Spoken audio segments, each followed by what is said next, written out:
Hola, ¿qué tal? ¿Cómo están ustedes? Muy buenas tardes. No se me pongan impacientes, dije 17 horas y trato de ser puntual. Son 17 horas, un minuto en la República Argentina y comenzamos con esta transmisión para analizar qué cambió después del banderazo. ¿Cambió algo? Sí, cambió. Volvió el antikirchnerismo. Volvió. Estaba disgregado, o sea, en la elección por rechazo a Macri, por rechazo porque aparecieron candidatos como Esper, porque aparecieron otro tipo de fórmulas, se disgregó y al disgregarse, entonces terminamos por generar una situación en donde se desgranó ese voto. Claro, no era lo mismo que en el año 2015. En el año 2015 el antikirchnerismo se unió. El radicalismo, Lilita Carrió y el macrismo. Y atrás, todos los independientes que detestaban a Cristina Fernández.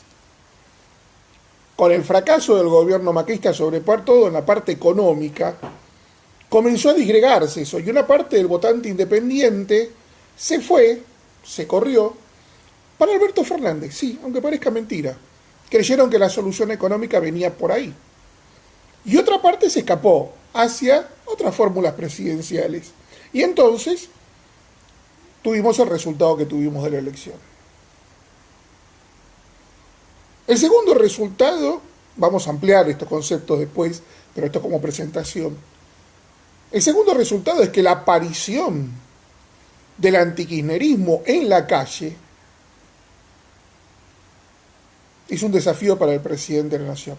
Alberto Fernández lo ve como un desafío a su autoridad. A ver, entendamos esto, no lo estoy defendiendo, estoy describiendo. Para un peronista no hay nada peor que lo desafíen. Es cierto, se puede comer 70 órdenes de Cristina, 100.000 gritos de Cristina, pero está dentro de su mismo entorno. Él ve a Cristina arriba de él. Cristina está arriba de él porque Cristina tiene los votos y él no. Él es presidente gracias a que Cristina lo puso en la fórmula, no porque él hizo un armado político inteligente. Entonces, tiene que demostrar que tiene autoridad. ¿Y cómo sea? ¿Será expropiada, confiscada, intervenida, capitalizada la deuda? La figura legal es lo de menos, pero alguien del gobierno va a estar a la cabeza de Vicentín, aunque sea Figuretti, pero va a estar, y el gobierno se va a quedar con una parte de Vicentín. Solo para demostrar que él tenía razón, porque lo que pasó el día sábado lo toma como un desafío a su autoridad. Y para adentro, para el peronismo, para mirando a la interna, debe demostrar que tiene autoridad y debe demostrar que cumple lo que promete. Porque Vicentín forma parte del ideario, del imaginario kirchnerista. De eso lo vamos a contar en un ratito. Y en el fondo, lo que ya se venía madurando, y lo dijimos en 2 presentaciones acá por Facebook Live, lo pueden ver ustedes, y venimos asegurando en Coordenadas, el informe reservado que realizo, que si alguno quiere solicitarlo, podemos hacer una primera muestra para que analicen a ver si les gusta, pero es básicamente para empresas porque es caro. La campaña del año 2021 ha comenzado. Sí, usted está ahogado en deuda, tiene que cerrar el negocio, no sabe cómo laburar, no tiene idea cómo pagar las cuentas, su vida es un desastre, está arteado, está psicológicamente dañado. Si los políticos están pensando en las elecciones del año 2021. Veamos, estos son los 3 grandes emergentes para analizar esta situación, el post-banderazo. Vamos a ver el escenario. Alberto Fernández se puso la pandemia al hombro, lo comentamos. La cuarentena lo llevó puesto. Él dijo, esta pandemia, me pongo la cabeza, la enfrento, salgo exitoso al lado de Bolsonaro, de Trump, tengo poquitos muertos y entonces yo voy a agarrar y voy a mostrar que soy mejor que todos los demás. creó prestigio. Recordemos que él está a la cabeza del Grupo Puebla, que quiere ser un grupo que imponga de vuelta el progresismo en América Latina, y él lo encabeza. Lo usa Ominami, el chileno, pero no importa, él no se dio cuenta. En realidad,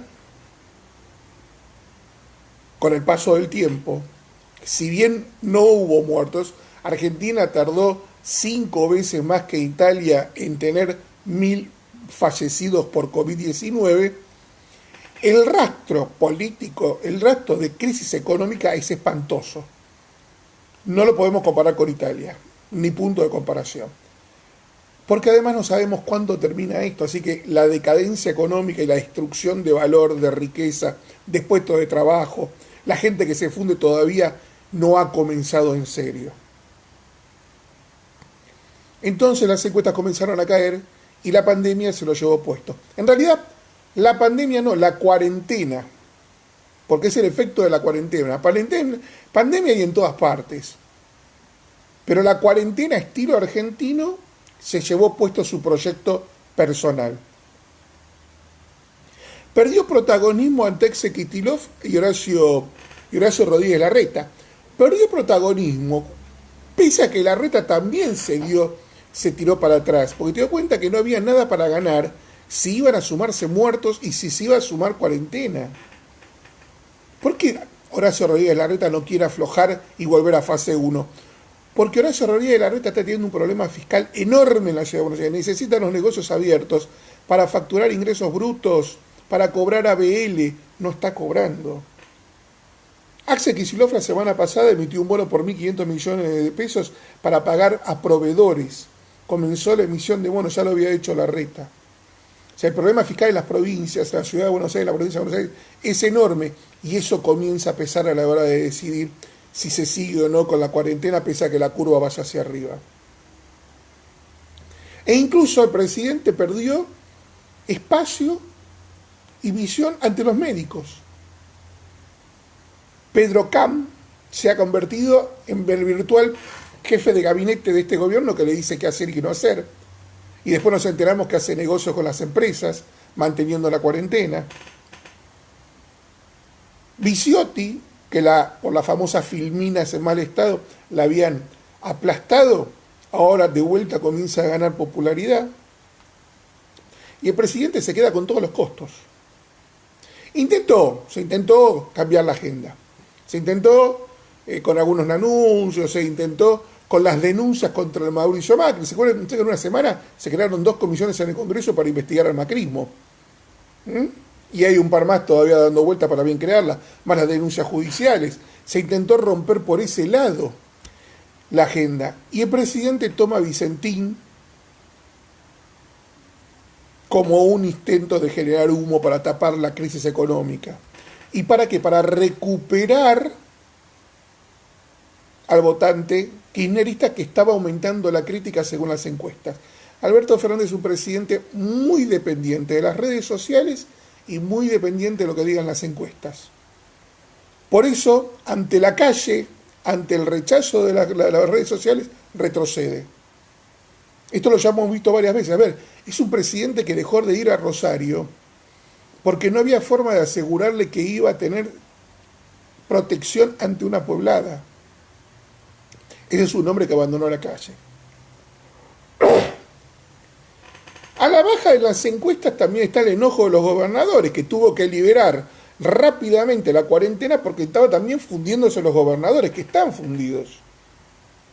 Y entonces sus únicos aliados, porque no son aliados, porque el albertismo murió antes de nacer, comenzaron también a criticarlo y mucho por abajo. Hasta que, sorpresivamente, salió el gobernador de La Pampa y criticó a los porteños. Y fue la señal que escuchó Alberto Fernández. Dijo, este es el primer gobernador peronista que se lanza para el 2023. Guarda que no me junte la cabeza de los gobernadores del interior enojados con los porteños que gobiernan la Casa Rosada y tengamos un problema.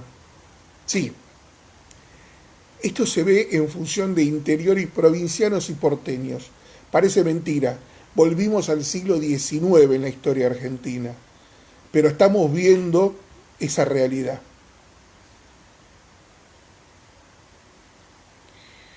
Alberto Fernández, ante la caída de las encuestas y ante la baja del rechazo de los gobernadores, no tiene, y ante el avance de la crisis y la pandemia, no tiene otra que ceder ante Cristina Fernández. Termina cediendo. Pero al final agarra los proyectos de Cristina y los apropia. Y entonces sacaba Vicentín con la fórmula Cristina sin que lo vea nunca Vilma Ibarra, con lo cual hace un desaguisado enorme. A ver, si hay algo que demostró Alberto Fernández es de que de derecho comercial no sabe absolutamente nada y de derecho concursal mucho menos. Sabrá mucho de tema penal, de cómo fijar la pena, pero nada más. Y esto es importante.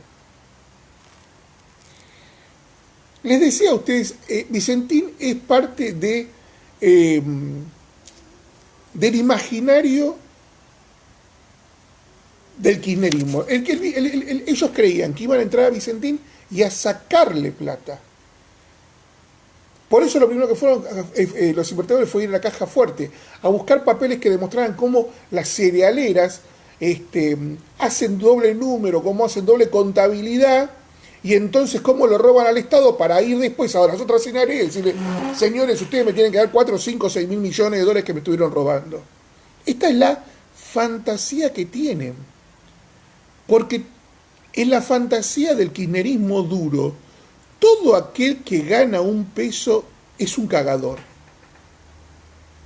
O sea, siempre, o caga el trabajador, o caga el proveedor, o caga el Estado, es un cagador. No entienden que uno labure y gane plata. Y obviamente el sueldo de ellos son 400 lucas, pero vos no tenés derecho a ganar un quintal, 200 dólares, porque es demasiada gana. No podés ir al campo con una 4x4. No, ellos no conciben que uno en la 4, tiene que ir un Fiat 600. O sea, la idea de ellos es el Citroën 13B el que tiene que andar en el campo. Nunca estuvieron en el campo, no saben lo que es el barro, no saben lo que es una lluvia, no saben lo que es una madrugada a las 3 de la mañana, levantarse, no lo saben en serio y hay que entenderlos. Son gente de la avenida Rivadavia, son muchachos de Valvanera, son muchachos de Almagro, de Palermo, y en el mejor de los casos cuando pueden rajan a Recoleta, rajan a Puerto Madero o algún country. No conocen lo que es la Argentina que produce.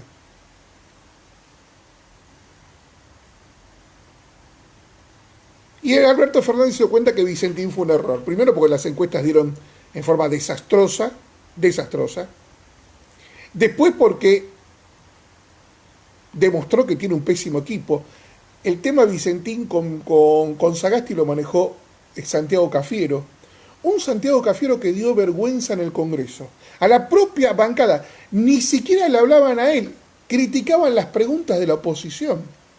Se terminó hablando más de Macri que del gobierno. Guarda con esto.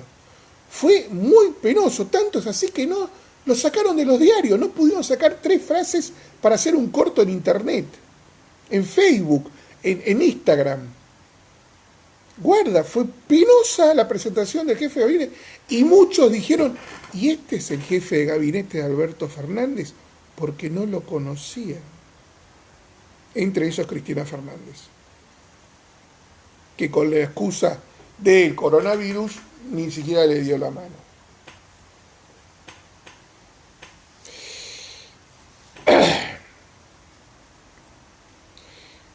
Hay una parte del kirchnerismo duro que se está radicalizando. Ven el poder, dicen no lo queremos perder de vuelta y no queremos perder. Hoy decía, leí un tuit que decía, no queremos perder en el año 2023 ante un nuevo CEO. Porque tienen miedo de perder. Justo antes de Vicentín se había alargado Comuna Argentina. Esto no salió publicado en ningún lado. Lo iba a publicar en Coordenadas en mi informe, pero decidí correrlo. Es muy chiquitito. Es un grupo, un colectivo, es el hijo de Carta Abierta. Es un colectivo donde está Berbisky, Zanini, que se autocalifica como posmocomunista. Posmoderno, en cuanto a pensamiento filosófico, comunista, no neocomunista, sino comunista tradicional. Y rescatan como modelo la Comuna de París de 1871. A ver si nos entendemos. Estos pibes quieren controlar Argentina del año 2020 tomando como modelo la Comuna de París de 1871. Yo recomiendo que alguno, yo no voy a describir cómo era la Comuna de París de 1871 porque no quiero aburrirlos, pero si alguno tiene ganas, vaya por lo menos a Wikipedia para fijarse un poquitito, trazos gruesos lo que era. Fue un desastre. Todo, obviamente, la declaración de ellos está en lenguaje inclusivo. Esta gente es la que calienta la cabeza de Cristina y le dice, hay que ir por Vicentín. Y después Cristina lo vuelve loco a Alberto para que vayan por Vicentín. Entonces piensan una Vicentín que no existe.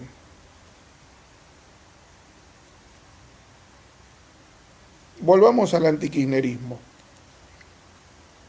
Está demostrado que el antikirchnerismo surge por crispación. Es decir, a la gente que no le gusta Cristina, que no le gusta el kirchnerismo, es porque Cristina y el kirchnerismo le tocan la cola constantemente. Y esto es lo importante. Se cansan de que le toquen la cola. La gente se enoja. A ver, no me podés venir con Vicentín cuando me estoy fundiendo y no me ayudás. No me podés venir, Vicentín, cuando perdí mi trabajo y no me ayudás.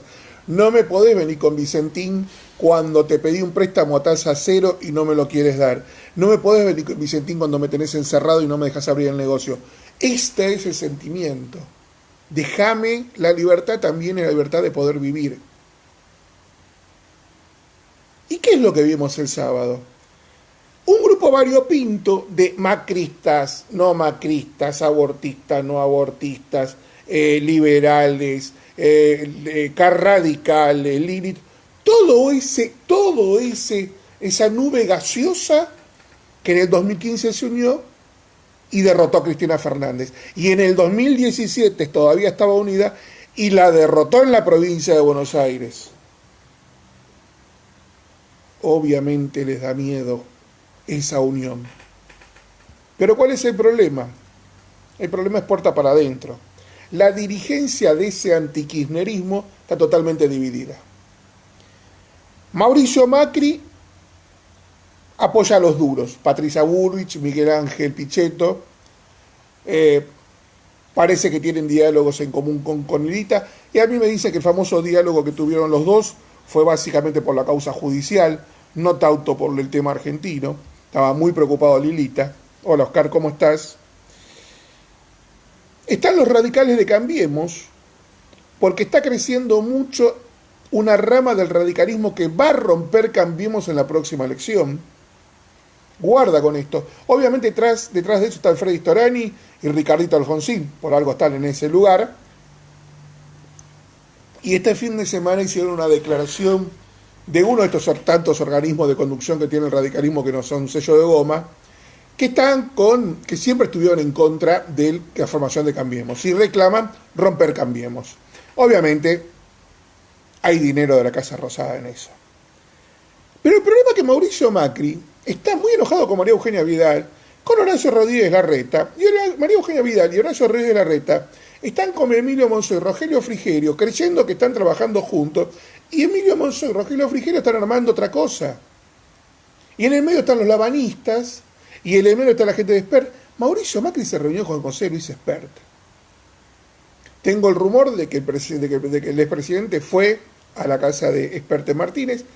Salió publicado en un informe al revés, que fue Espert el que fue a Los Abrojos. Poco importa el lugar, se hizo la reunión. Lo trató muy mal José Luis Espert al expresidente. Casi no lo respetó. En algún momento Macri le tuvo que decir, che, soy expresidente de la Nación. Y Espert le dijo, mira, acá no está como expresidente. Con lo cual, quedaron en claro que no van a ir juntos en el año 2021. Espert sigue con su proyecto personalista. O sea que ya están empezando a quemar las naves. O sea, a un año, en vez de buscar cómo unirse, cómo negociar, están viendo cómo se separan. Y esto es un problema grave. ¿Por qué? Porque el mayor triunfo del kirchnerismo es unirse. Ese es el mayor de los valores de ellos. Lo mayor de los problemas es justamente la oposición a atomizarse y dividirse. Y no me vengan con que cuanto más nos dividimos, mayor posibilidades tenemos de llamar mayor cantidad de legisladores. No da así. Hay un año para unirse. Hay como 10, 12 grupos para negociar. Falta mucho. Esperemos que los egos bajen, los proyectos personalistas bajen y empiecen a pensar en ganar bancadas. ¿Por qué? Porque si hoy no avanza Vicentín en la estatización del gobierno, en la expropiación del gobierno, lo importante es que no tiene los votos. En el Senado, Mayans le dijo a Cristina: señora, puedo llegar a juntar los votos, pero hay gente que va a estar muy enojada. Y algunos dicen que Mayans, no sé si le dan los votos, porque en Córdoba dicen que no. Y en Santa Fe hay dudas, los legisladores. Por otro lado, Máximo Kirchner hizo un poroteo y los 12, 15 votos que faltan le está costando mucho. Y dijo: mirá, posiblemente vayamos a un tropiezo. Y si no, hay que poner unos mangos para que alguno falte, se le desconecte el internet. Después van a denunciar que la censuró Cristina, lo censuró Sergio Massa, pero no. Van a cortar ellos, van a ir al baño en ese momento y no van a votar. Lo que vemos usualmente cuando se trata de fingir la cantidad de presentes para tener el quórum necesario.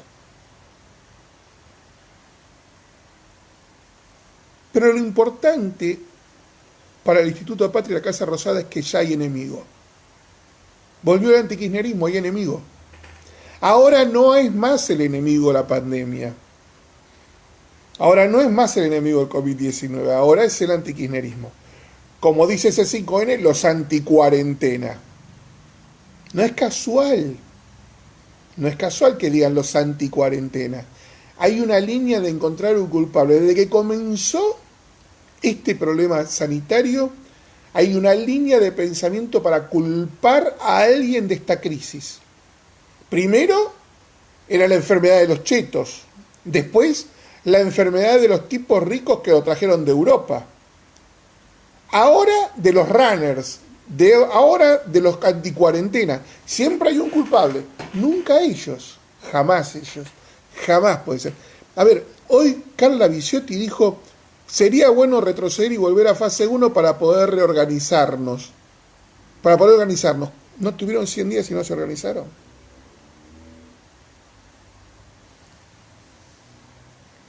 Cuando hay un enemigo, el kirchnerismo se fortalece.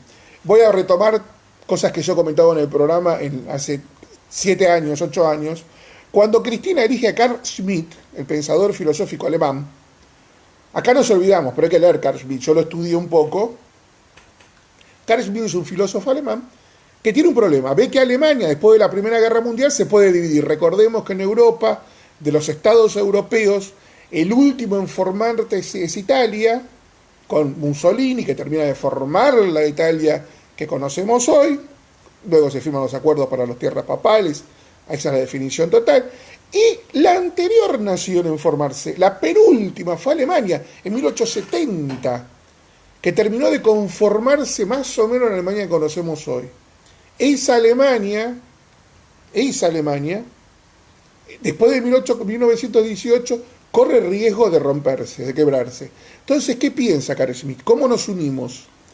Tenemos que tener un enemigo en común. Entonces, si hay un otros, hay un nosotros. Esto en psicología viene de la otredad. Yo soy yo porque no soy ustedes. ¿Esto qué significa? Yo soy hombre porque no soy mujer. Yo soy Claudio porque no soy Pedro. Yo soy gordo porque no soy flaco. Eso se llama otredad desde el punto de vista psicológico. En política se aplica, o sea, yo soy yo porque no soy el otro. Eso me define. Y el kirchnerismo siempre definió por el otro. Yo no soy golpista, yo no estoy en contra de los derechos humanos, yo no soy liberal, no sabemos qué es el peronismo, no sabemos qué es el kirchnerismo, pero sí sabemos lo que no es. Y al existir el antikirchnerismo, el kirchnerismo se fortalece, se une, unido y organizado, lo que Cristina pudo hacer y nunca logró. Con lo cual es una buena noticia para el gobierno lo que ocurrió el día sábado. No lo están lamentando. La pelea es buena y la van a dar. Por eso el presidente termina el banderazo y sale y dice, y bueno, si no funciona lo de Perotti vamos a tener que ir a la expropiación. Lo de Perotti es gatopardismo. Es una forma de intervención de la Inspección de Personal Justicia de Santa Fe para poner a los veedores nacionales y algún tipo de Santa Fe con esta gente de la nación. Es nada más que un organismo propio contralor, pero de la jurisdicción que corresponde. ¿Y por qué hay que pelear? Porque Alberto Fernández sigue un apotegma básico de política. Si no tenés éxitos económicos, tenés que mostrar éxitos políticos. A lo largo de 6 meses y pico de gobierno, Alberto Fernández no puede exhibir ningún tipo de triunfo económico. Fue votado, a Mauricio Macri en el año 2015 fue votado para solucionar la crisis económica. No lo logró. En el año 2019 el argentino vota por lo mismo, llenar la heladera, que significa solucionar la crisis económica. No lo logra, es más, la empeora por esta forma de establecer la cuarentena.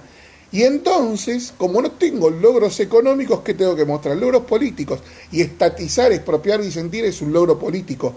Por eso el presidente dice, cuando termine la cuarentena voy a presentar el proyecto de legalización del aborto. Eso es un éxito político. Por eso va a venir la reforma judicial. Eso es un éxito político. O sea, el presidente lo que va a tratar de lograr a partir de ahora son éxitos políticos.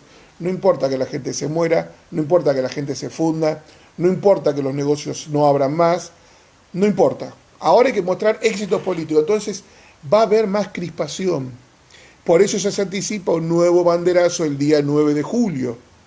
Es una dinámica increciendo de enfrentamiento. De enfrentamiento que no va a llegar a nada, nada más que a conformar, a unir a los dos grupos. La grieta vuelve a tener sustancia y consistencia, la grieta, que muchos discursivamente creyeron que Alberto Fernández iba a tratar de eliminar.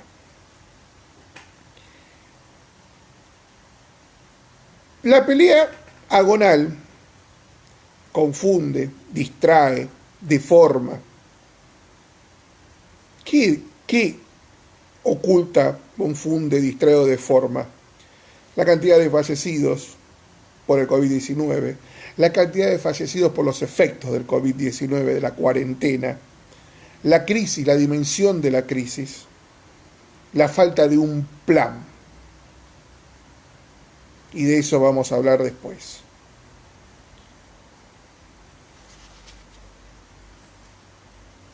Queda claro que con el campo no alcanza. Argentina no puede salir adelante si se va a apoyar solo en el campo. Las exportaciones argentinas crecieron en los últimos años 64% en volumen.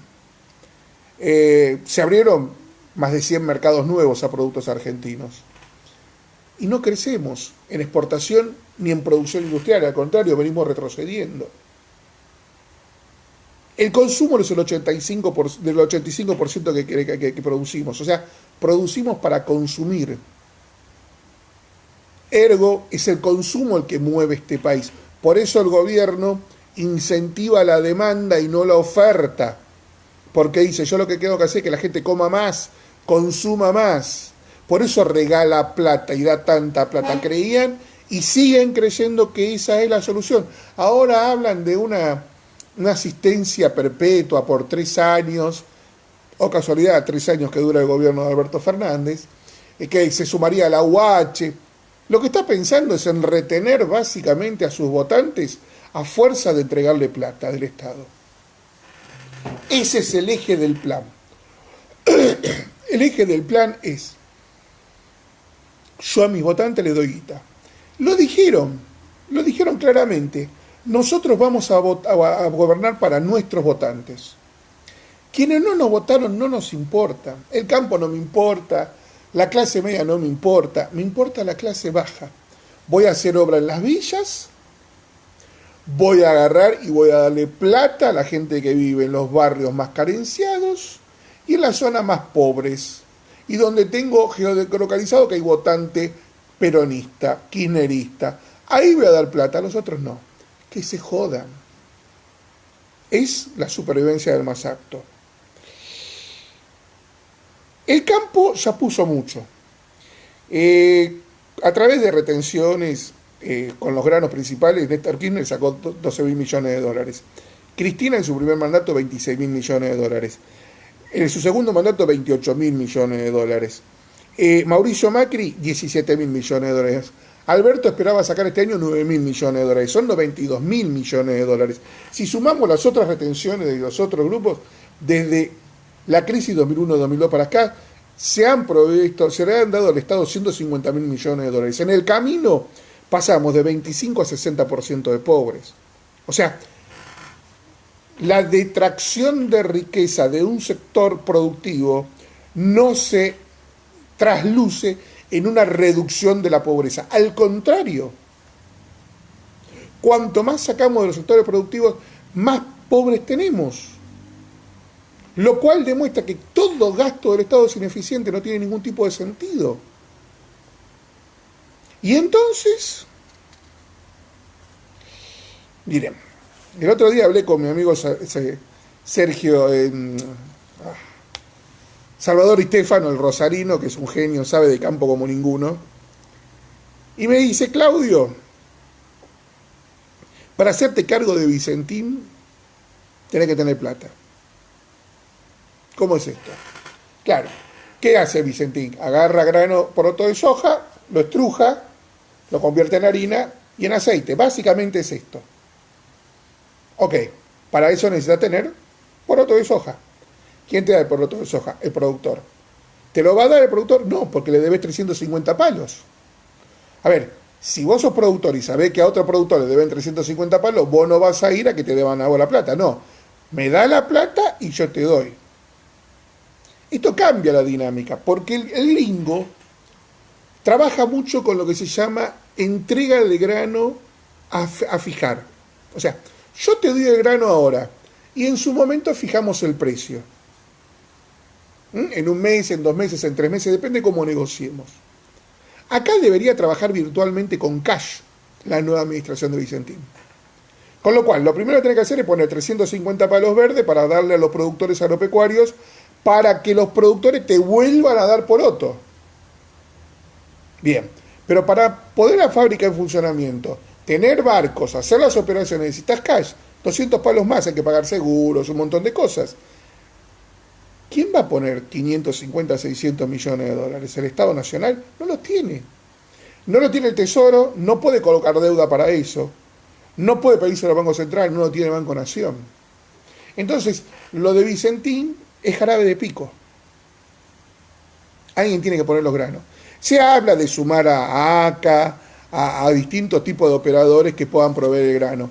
La verdad que ACA, que tenía una deuda de 100 millones de dólares, tomó el grano ACA y se lo dio a Vicentín.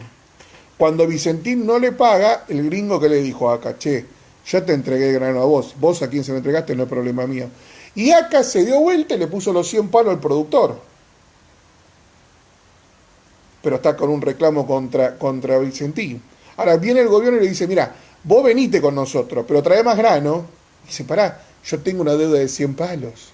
Digo, estos son los vericuetos. Como no conocen la realidad, como no saben cómo funciona, funciona llegar al SICREP o renegociar un acuerdo con un banco, trabajan todo en el mundo de la teoría, son muy académicos.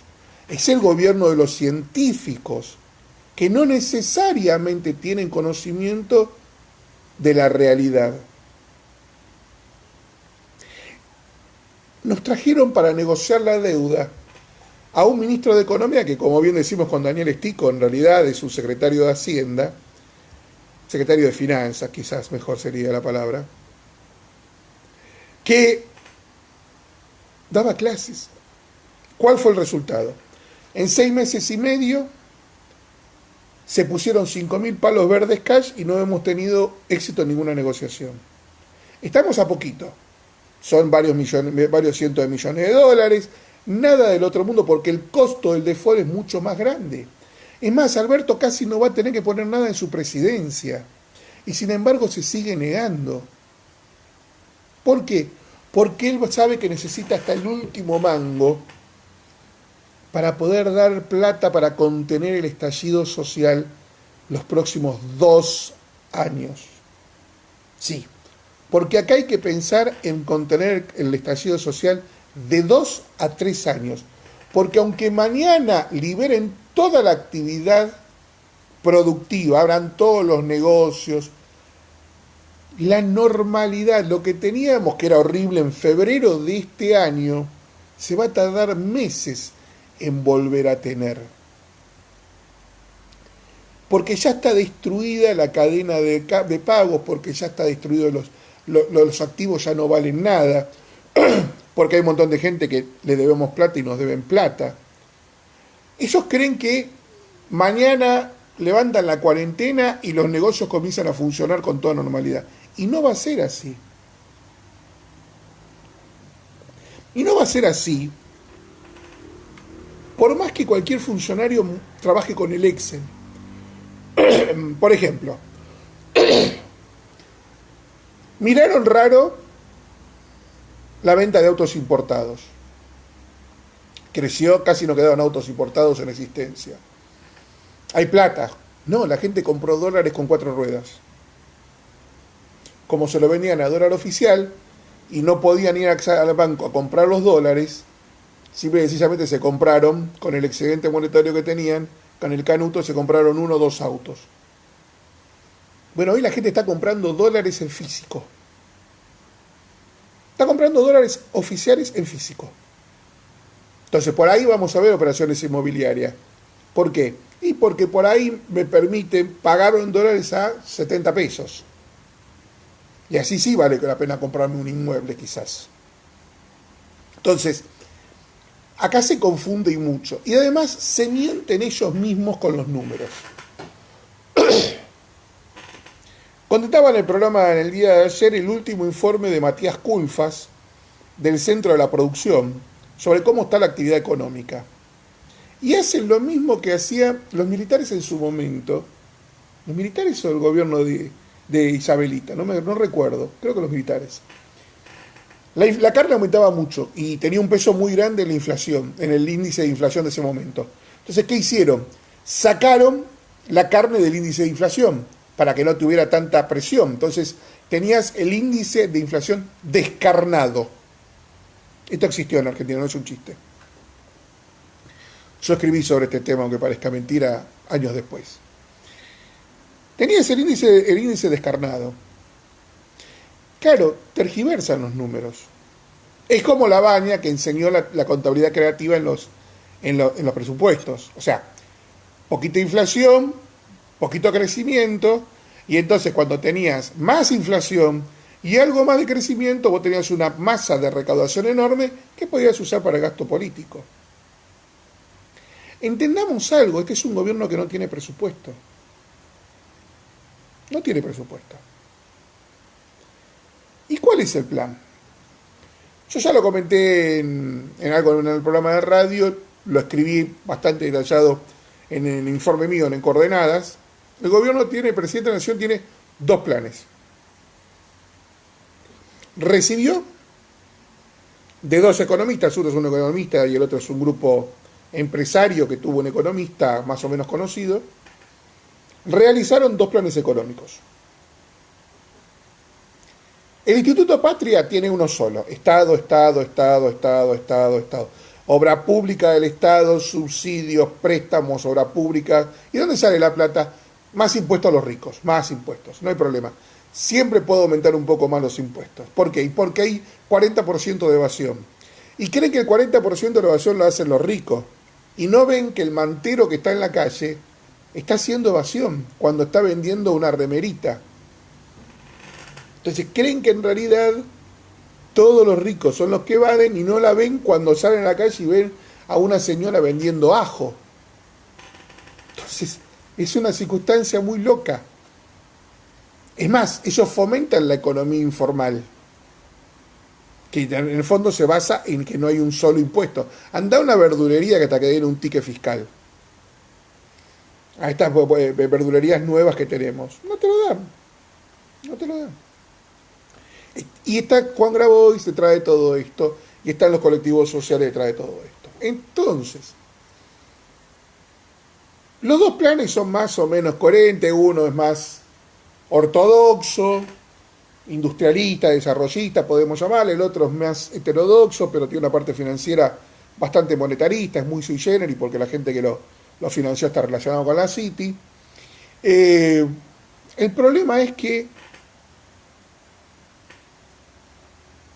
el presidente es el que elige. Y el presidente no sabe de economía. Como todo presidente argentino, cree que sabe de economía. Y entonces toma decisiones. Las automotrices hace más de un mes entregaron un plan para reactivar el sector con ventas.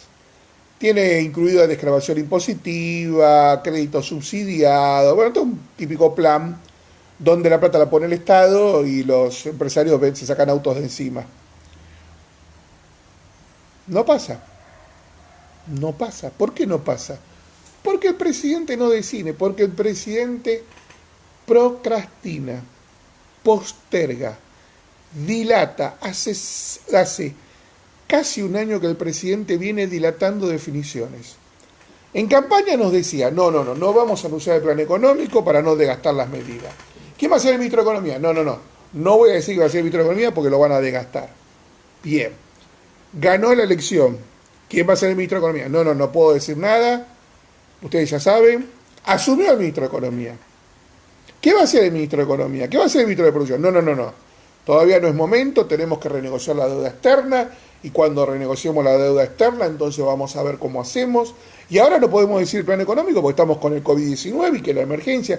Y en pocas palabras, llevamos 6 meses de gobierno, 9 meses, un año de la presentación de la candidatura y no tenemos plan. Y lo que pasa es que Alberto no tiene plan, no tiene idea de lo que hacer. Porque como abogado penalista será muy bueno, pero como economista no sabe. Y tiene mala gente alrededor. Tiene un Matías Culfas, que es un señor que está también muy cargado de ideología.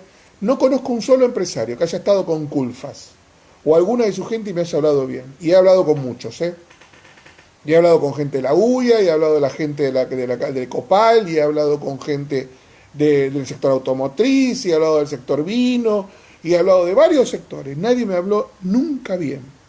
Nunca. Entonces vos tenés como ministro de Producción a alguien que no sabe de producción. Los que creen que Guzmán se va con la negociación de la deuda, me cuenta una fuente muy cercana a Alberto Fernández que Guzmán se queda a renegociar. Ley Nueva York, la deuda local en dólares, la del Fondo Monetario con el Club de París y el remanente que quede por ahí de deuda en pesos. O sea que tenemos Martín Guzmán para por lo menos, teniendo mucha suerte, hasta fin de año. O sea que olvídense del secretario de Finanzas hasta el mes de diciembre. Entonces, guarda con esto. Alberto tampoco tiene un gabinete con seniority como para ver qué busca del garboncito. No tiene gente de recambio. Y cuando quiera sacar una posición, Cristina le va a poner 6 candidatos. Ese es otro problema. Cuando quiera sacar, le van a poner. Y entonces estamos en el peor de los mundos para una persona que tiene un negocio, un comercio, que tiene una pequeña industria. ¿Por qué? Porque no hay un horizonte de cuándo termina esta cuarentena. La pandemia no sabemos cuánto va a durar. Puede la vacuna funcionar o no funcionar, los medicamentos funcionar o no funcionar. Eso es una cosa que está fuera del control de la República Argentina. Por más que hagan anuncio del CONICET o lo que quieran, están lejos de nosotros. Si va a venir una vacuna, vendrá de Gran Bretaña, de Alemania, de Rusia, de Australia, de Estados Unidos, de Canadá, de Japón, de Australia, pero no va a venir del CONICET. Lamentablemente, no estoy criticándolo, simplemente estoy diciendo, no lo esperemos por ese lado. Hay que ver qué vacuna viene. Fíjense que ahora la gente de Oxford dice, nuestra vacuna dura 2 años. O sea, cada 2 años tenemos que darle vacuna a 3.000 millones de personas. Mucho no vamos a recibir la vacuna y ya alguna gente va a tener que empezar a darse la segunda dosis. ¿Qué efecto secundario tienen las vacunas? El escenario, desde el punto de vista sanitario, es de incertidumbre. Ahora, el manejo de la cuarentena es mayor todavía. ¿Por qué? Porque ellos quieren tratar de tener la menor cantidad de muertos, porque ellos te están tratando de que no se les saturen los hospitales, pero la gente ya no puede estar en sus casas. El problema es la gente. La gente necesita salir a la calle. La gente necesita ver cómo hace para ganarse el sustento. Entonces, por más que se decida, el político decida, no implica que la gente lo obedezca. Y es acá donde corremos el mayor riesgo. Ya estamos empezando a ver en algunos países el riesgo de la segunda oleada de contagios. Que si la gente obedece, vos lo contenés rápidamente, haces un buen esquema de vigilancia y lo contenés. En Argentina hicimos todo mal. Dejamos entrar a 850 personas contagiadas, no se les hizo cuarentena, no se les hizo sopado, no se les hizo análisis, sino cuando ya estaban enfermos y se habían contagiado a otras personas. La cuarentena estuvo buena, bien hecha durante 2 semanas y hasta por ahí nomás, porque había casi en el AMBA había 400.000 personas que tenían permiso de circulación.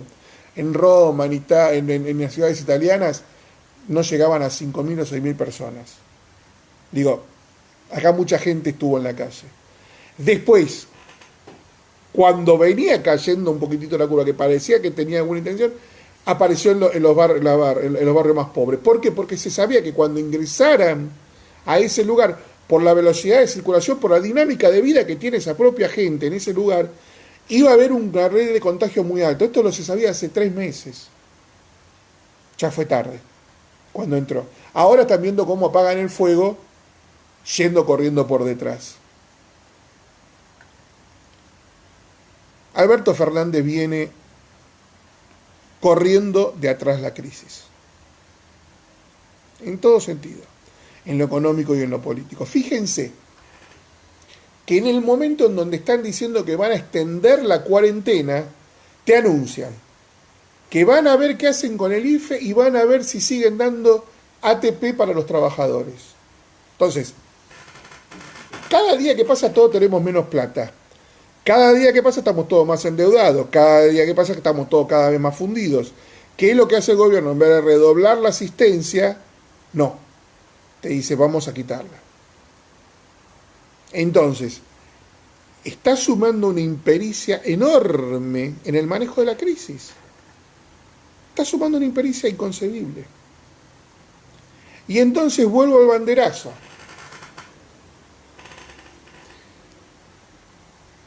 Si gran parte de la motivación del banderazo fue la crisis económica, me cansé de la cuarentena, me cansé de fundirme, me cansé de que no tengas plan, me cansé de que avances sobre la propiedad privada. Con profundizarse esta situación, la crispación va a ser mayor. Pero acá tenemos la clase media saliendo a la calle a protestar. ¿Qué va a pasar en la clase baja? Están haciendo un esfuerzo enorme por contener el estallido social. Estamos viendo los informativos hoy en el Gran Buenos Aires cómo lincharon a un ladrón. Ustedes me parece decir, la gente se cansó de que lo roben, sí, pero en el fondo es exactamente lo mismo que Vicentín. La gente está cansada, está hastiada, está enojada, quiere expresar su enojo. Apareció el chorro, cayó el chorro, perdió el chorro. Pero podría haber sido cualquier otra cosa. Ya hubo varios cortes de ruta pidiendo hisopado para todo el mundo en algunas villas. Por lo menos tengo 4 registrados en la zona sur. Crece eso. En Quilmes el fin de semana decidieron bloquear la calle principal, la peatonal, para que la gente se tome la temperatura. Y lo que la gente decía es: hacerme el hisopado, no me hagas, no me tome temperatura.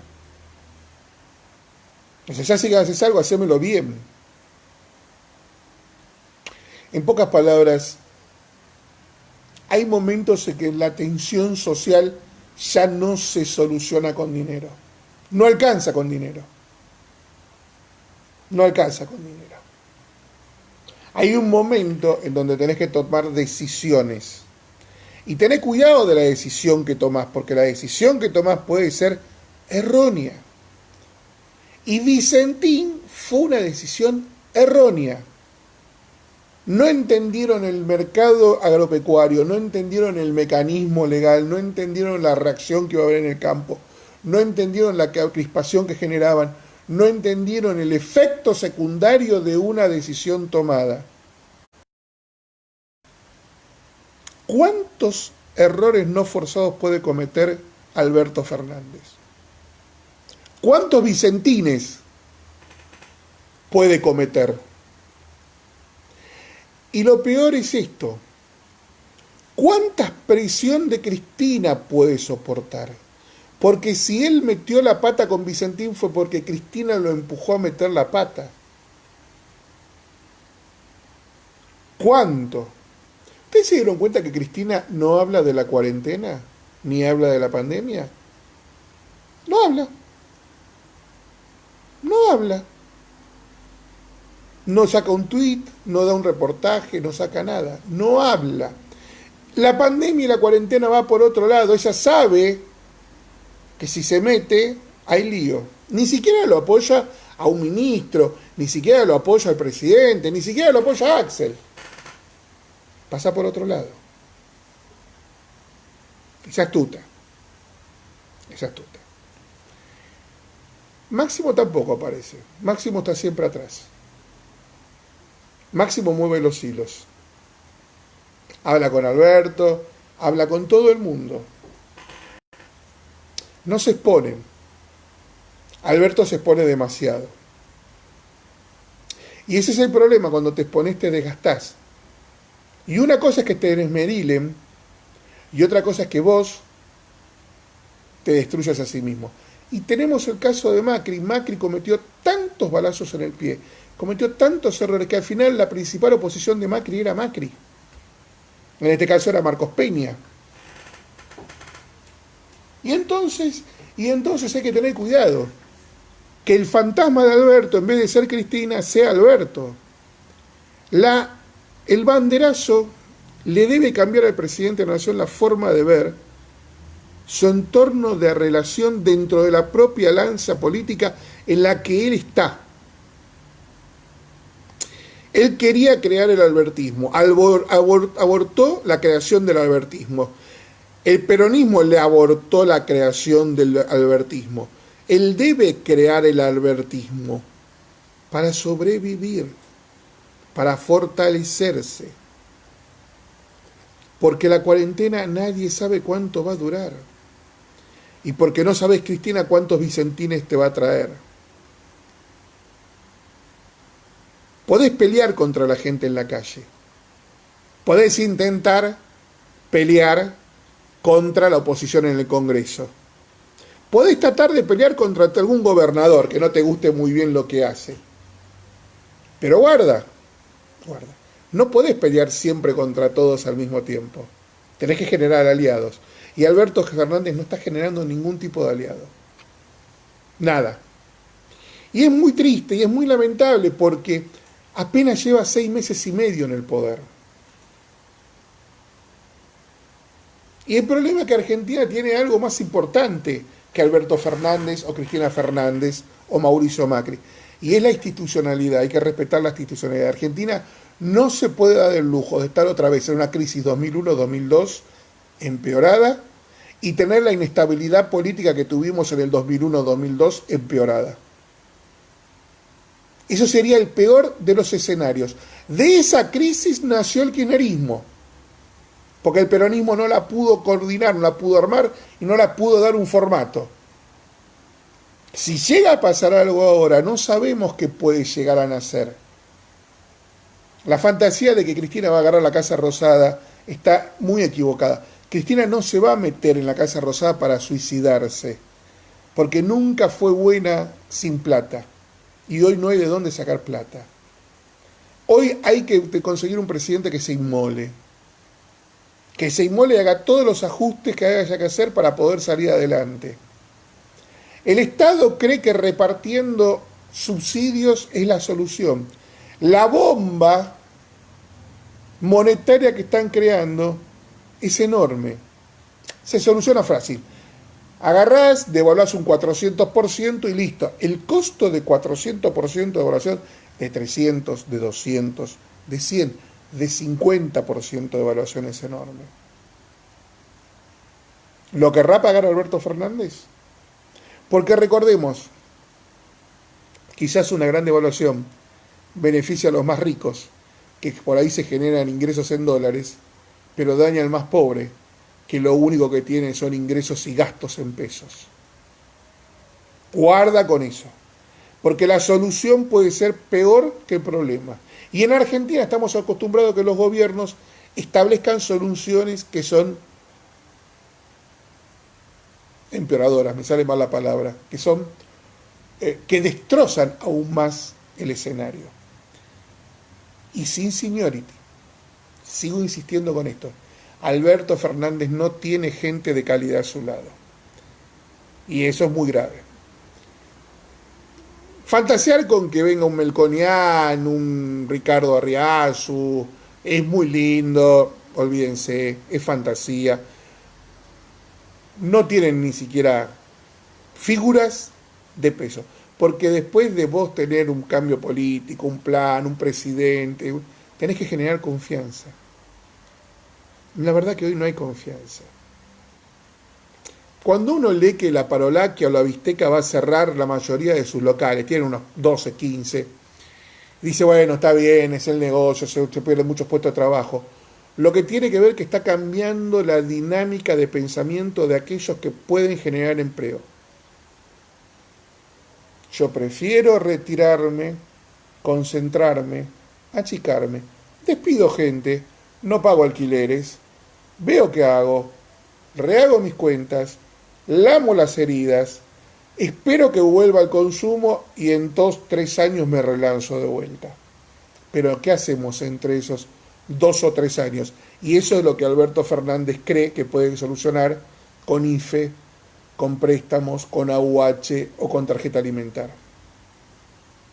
Si ese es el plan, el fracaso ya está asegurado. Esperemos que opten por otro camino. Como ven, después del banderazo cambiaron muchas cosas, pero otras no. Hay mucha tarea para hacer. Y todo en medio de una crisis que nadie sabe cuándo va a terminar. Son las 17 horas 59 minutos, casi 18 horas en la República Argentina, casi una horita clavada con ustedes. Cumplo con mi palabra, empiezo a tiempo y también me retiro a tiempo. Muchísimas gracias. Dejen las preguntas acá, que luego voy a tratar de contestárselas a todos ustedes. Chau, gracias, nos encontramos en 2 semanas.